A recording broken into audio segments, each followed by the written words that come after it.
अभी आप बोले सर ये क्या बात है, अभी तो आपने ये प्रोसेस को बोला था डिफ्यूजन, फिर अभी बता रहे हैं कि ये ओस्मोसिस है, ये क्या बात हुई?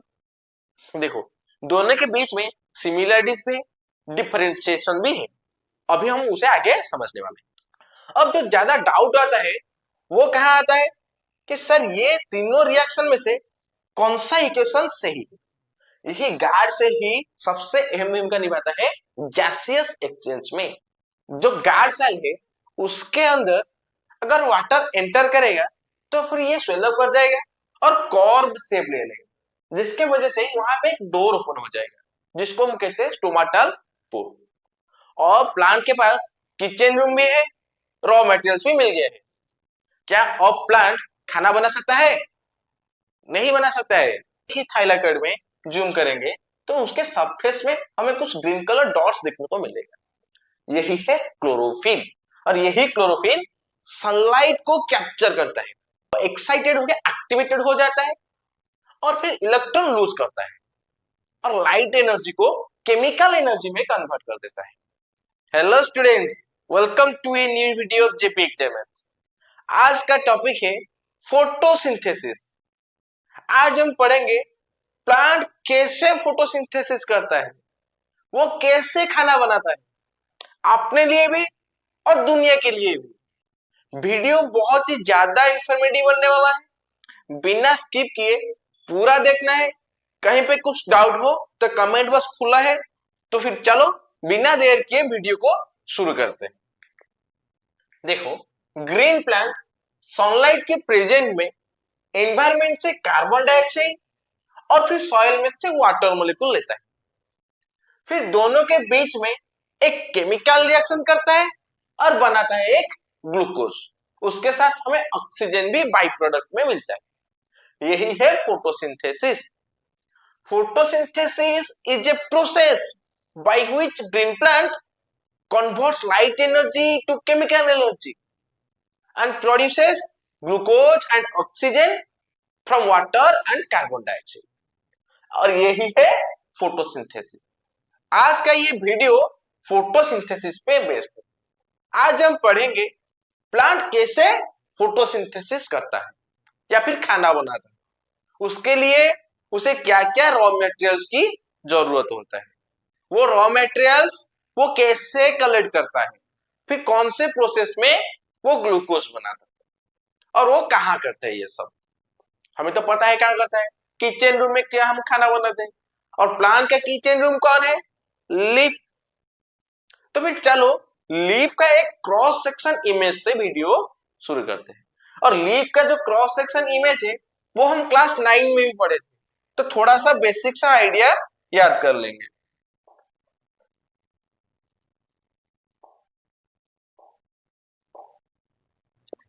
ये क्या है? Upper epidermis.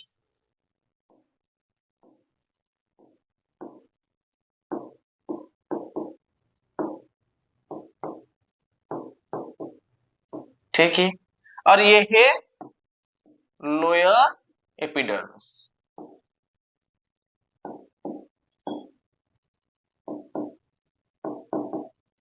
और उसका बीच वाला रीजन जो है ये है मेसोफिल सेल्स।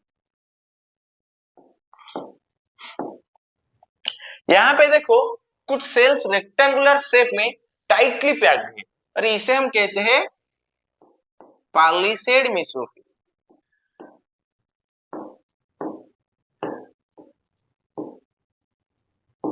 और ये जो मेसोफिल सेल्स है ये पैरेन्काइमा सेल से बने हुए होते हैं, इसलिए हम ये पॉलीसेड मेसोफिल को भी पॉलीसेड पैरेन्काइमा भी कह सकते हैं। और यहाँ पे देखो सेल के बीच में कुछ एआर स्पेसेस है और इसको हम कहते हैं स्पॉन्जी मेसोफिल।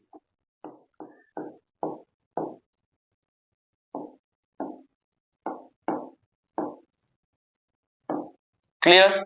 यहाँ पे एक पोर नजर आ रहा है और ये है स्टोमा, प्लूरल में हम इसे स्टोमाटा कहते हैं। और ये है वास्कुलर बंडल।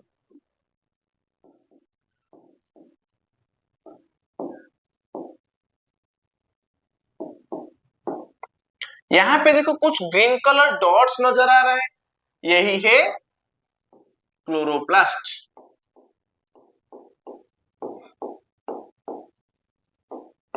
क्लियर।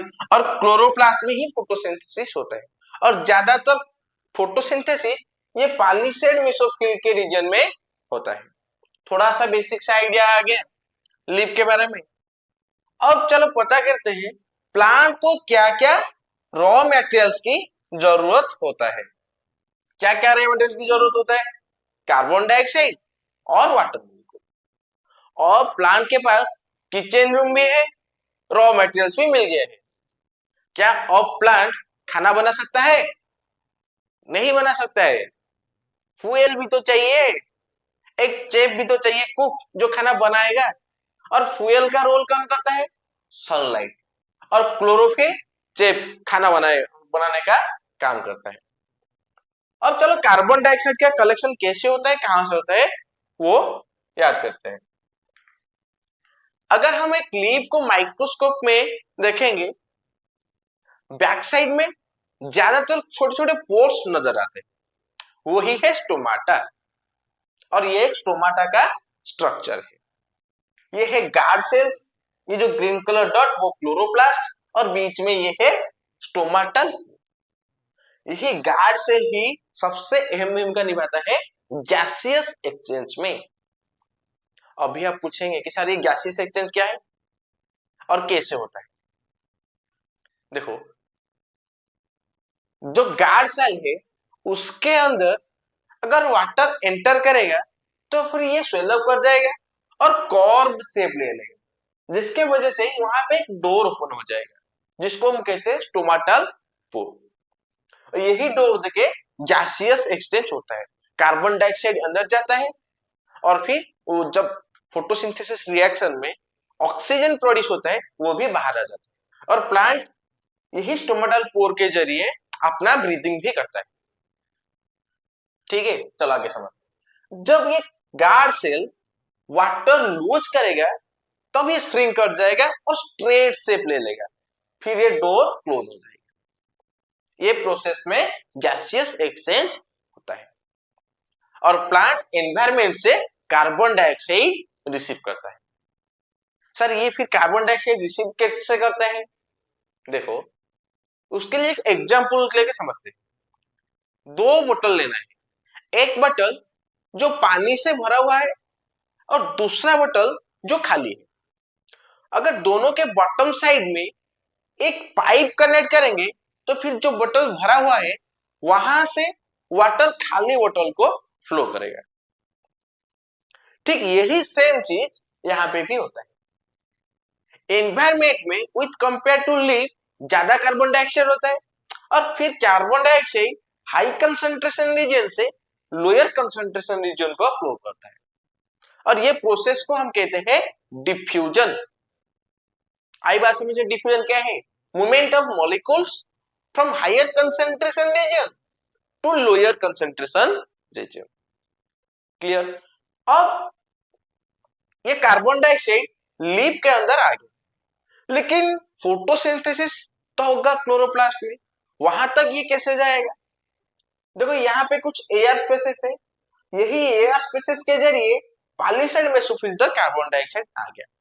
फिर वही सेम प्रोसीजर में वो साइटोप्लाज्म के अंदर जाएगा और फिर क्लोरोप्लास्ट में चला जाएगा, फिर हमें वो फोटोसिंथेसिस करने में मदद करेगा। कार्बन डाइऑक्साइड का जुगाड़ हो गया। चलो वाटर मॉलिक्यूल का जुगाड़ लेते हैं। वाटर मॉलिक्यूल प्लांट सॉयल में से अपने रूट हेयर के जरिए कलेक्ट करता है। सर प्लांट का रूट सेल जो है, रूट हेयर्स, वो वाटर कैसे ऑब्जर्व करता है?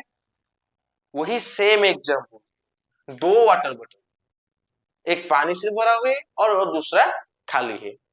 बॉटम में अगर पाइप कनेक्ट करेंगे तो फिर वाटर फ्लो करने लगेगा खाली बोतल तक।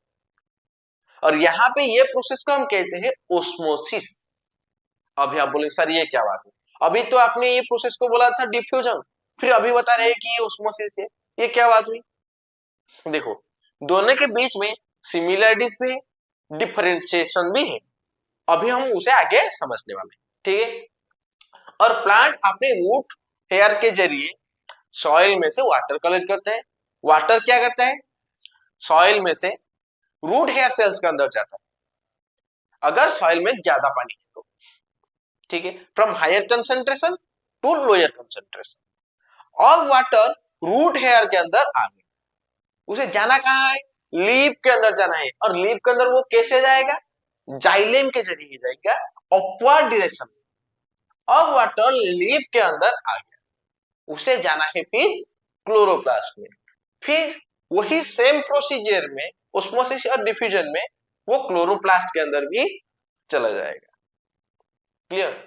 अब चलो डिफरेंशिएट कर देते हैं एक बार डिफ्यूजन और ओस्मोसिस के बीच में।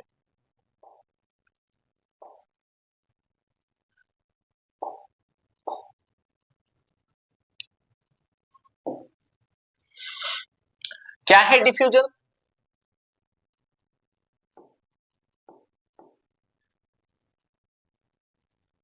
Movement of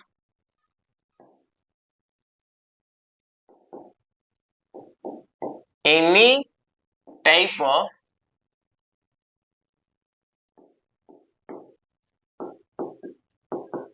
particles. वो गैस भी हो सकता है, लिक्विड भी हो सकता है, और सॉलिड पार्टिकल्स भी हो सकता है, solute particles.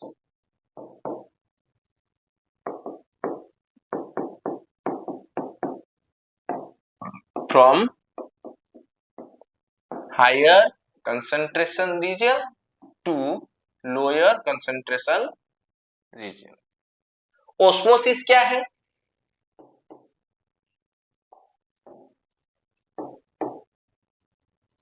Movement of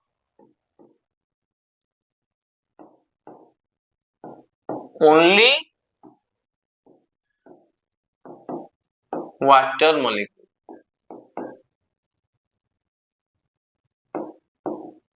from higher concentration region to lower concentration region. ठीक है। और क्या डिफरेंस है, अगर सेमी परमेबल मेम्ब्रेन प्रेजेंट है तो भी डिफ्यूजन हो सकता है, अगर सेमी परमेबल मेम्ब्रेन प्रेजेंट नहीं है तो भी डिफ्यूजन हो सकता है। इसका मतलब diffusion does not require a semi permeable membrane, लेकिन ओस्मोसिस सेमी परमेबल मेम्ब्रेन में होता है।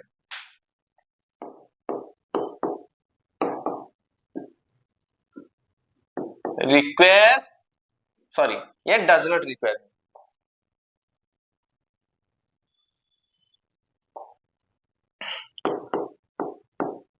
does not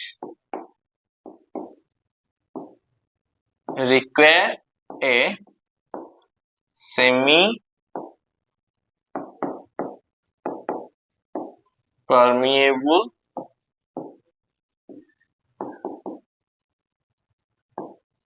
membrane, but osmosis requires a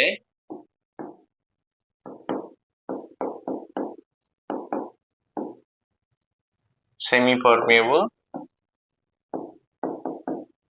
membrane। ये दोनों पॉइंट में हमें इतना समझ में आता है कि osmosis is actually a special type of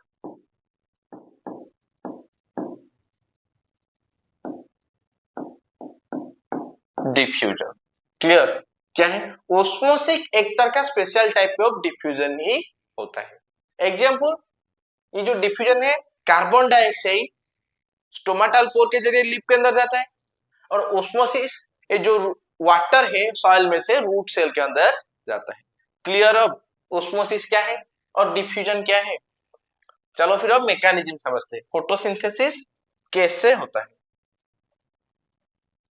देखो, ये प्लांट सेल में कुछ ग्रीन कलर डॉट्स है। एक ग्रीन कलर डॉट को अगर हम जूम करेंगे, यहाँ यही है क्लोरोप्लास्ट। क्लोरोप्लास्ट का स्ट्रक्चर भी हम 9 में पढ़े थे। देखो, जो क्लोरोप्लास्ट होता है वो डबल मेम्ब्रेन होता है। ये है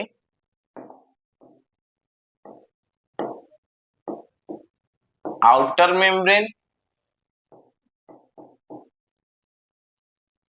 और ये है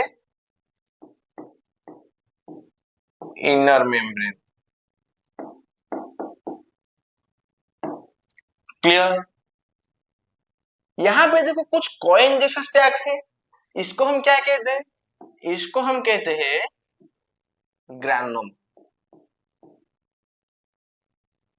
क्या कहते हैं? ग्रानम। और ऐसा बहुत सारा ग्रानम होता है और उसको हम कहते हैं ग्राना। और दो ग्रानम के बीच में एक कनेक्शन होता है, उसे हम क्या कहते हैं? Stroma lamella. आई बात समझ में? ये जो इनर मेम्ब्रेन हो गया है और ये कॉइन जैसा स्टैक्स हो गया है जिसे हम ग्रानम कहते हैं, उसके बीच में कुछ स्पेस है। वो स्पेस में सर क्या है? वहां पे एक होमोजेनस लिक्विड है जो कि प्रोटीन लिस्ट है, उसमें एंजाइम्स होता है और उसका अपना डीएनए और राइबोसोम्स भी होता है। उसका नाम क्या है? उसका नाम है स्ट्रोमा। क्या है?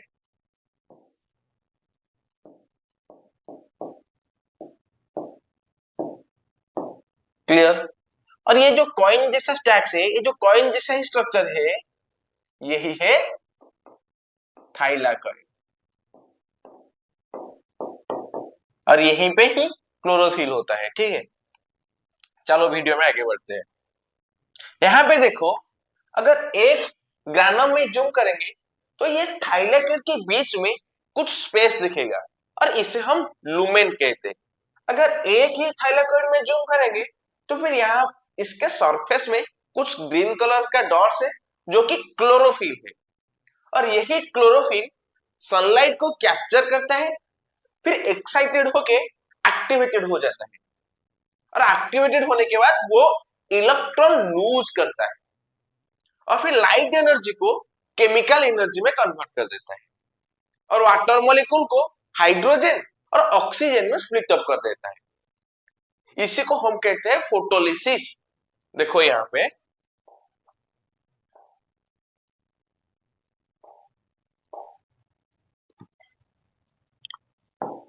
दो वाटर मॉलिक्यूल स्प्लिट अप होके 4 प्रोटॉन प्लस 4 इलेक्ट्रॉन और ऑक्सीजन गैस प्रोड्यूस करते हैं।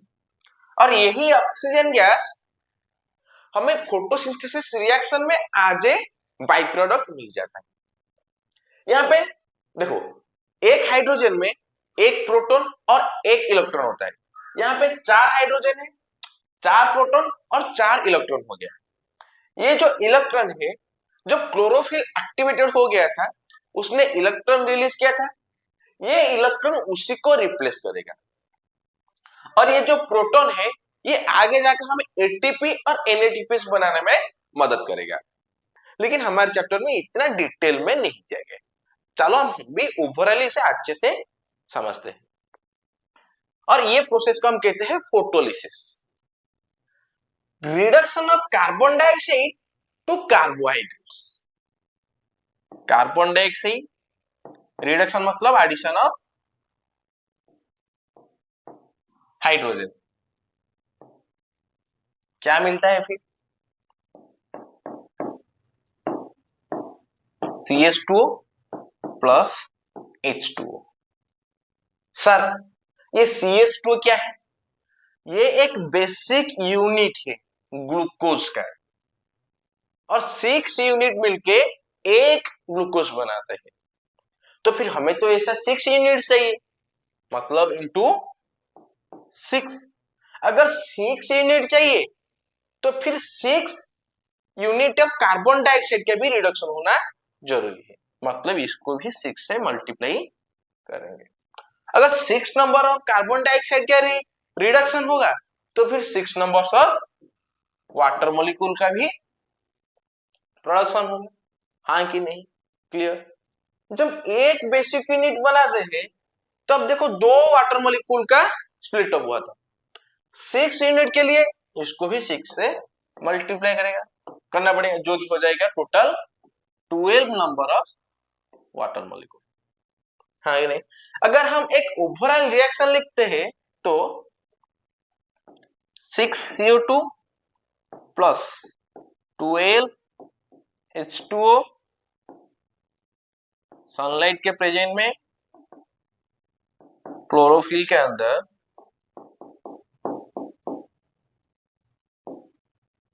C6H12 और O6 प्लस 6, यहां देखो 6H2O प्लस, देखो यहाँ पे जब दो वाटर मॉलिक्यूल का स्प्लिट अप हुआ था तब एक ऑक्सीजन गैस निकले था। अगर यहाँ इसको हम 6 से मल्टीप्लाई करेंगे तो फिर यहाँ पे भी 6 नंबर ऑफ ऑक्सीजन गैस भी प्रोडक्ट होगा, 6O2। क्लियर? और ये हो गया फोटोसिंथेसिस का रिएक्शन। एक्चुअली में बिल्कुल ऐसा ही, एग्जैक्ट ऐसा ही नहीं होता है, थोड़ा सा और भी ये क्रिटिकल है। जितना इजी से मैं आपको बता दिया, एक्चुअली में ये इतना इजी भी नहीं होता है। डार्क प्रोसेस भी होता है, लाइट प्रोसेस भी होता है, जो कि तुम आगे जाके इसी का अच्छे से समझेंगे। लेकिन हमारे क्लास के लेवल के हिसाब से हम इस तरह का ही समझ जाएंगे कि फोटोसिंथेसिस कैसे होता है। अब ये रिएक्शन आ गया, अब फोटोसिंथेसिस कैसे होता है लीफ में आइडिया आ गया। अब जो ज्यादा डाउट आता है वो कहाँ आता है कि सर ये तीनों रिएक्शन में से कौन सा इक्वेशन सही है। ये डाउट आज क्लियर हो जाएगा। देखो तुम लोग खुद अपना डाउट क्लियर कर दोगे। यहाँ पे देखो जो बीच में ये इक्वेशन है, बिल्कुल यही इक्वेशन हम अभी लिखे थे, हाँ कि नहीं? 6 number of carbon dioxide, 12 number of water molecule, एक ग्लूकोज, उसके साथ साथ 6 नंबर ऑफ ऑक्सीजन और फिर 6 number of water molecule produce किए थे, हाँ कि नहीं? तो फिर ये तो बिल्कुल सही हो गया, हाँ कि नहीं? ये बिल्कुल सही है। ये दोनों में क्या डिफरेंस है? यहाँ पे देखो एक एनर्जी, उसके साथ साथ एक एनर्जी रिलीज हुआ है। कुछ बच्चों का मानना है सर फोटोसिंथेसिस का रिएक्शन होना होगा, उसका मतलब एनर्जी तो जरूर रिलीज होगा। नहीं बेटे, इससे नहीं होता है। फोटोसिंथेसिस एक एंडोथर्मिक रिएक्शन होता है, उसे एनर्जी की जरूरत होता है, वो एनर्जी रिलीज नहीं करता है। तो फिर ये इक्वेशन एकदम गलत हो गया, ये वाला इक्वेशन सही नहीं है। यहाँ पे देखो 12 number of water molecule participate किया है और यहाँ पे 6 number of water molecule reform हो गया है। क्या बोला मैंने? रीफॉर्म हो गया है। जब फोटोसिंथेसिस होता है 12 number of water molecule participate करते हैं और 6 number of water molecule reform हो जाता है। इसलिए इसे हम एक मेन बाई प्रोडक्ट नहीं बोलते, क्योंकि ये ऑलरेडी रिएक्टेंट में है। क्लियर? ठीक ये वाला इक्वेशन का अगर हम बैलेंस कर देंगे तो फिर ये वाला इक्वेशन हो जाएगा। यहाँ पे देखो 6 नंबर ऑफ वाटर मॉलिक्यूल दिया गया है और यहाँ पे वाटर मॉलिक्यूल प्रोड्यूस नहीं किया गया है, इसको हम बैलेंस कर दिए और ये वाला इक्वेशन भी एकदम सही है। ये दोनों में से तुम एग्जाम में जो भी लिख के आओगे सही नंबर मिल जाएगा और ज्यादातर सही होगा और आप ये वाला रिएक्शन लिख के आ गए। अब आपका डाउट क्लियर? अभी भी अगर फोटोसिंथेसिस में कुछ डाउट है तो कमेंट कर देना। मिलते हैं अगले वीडियो में। Thank you.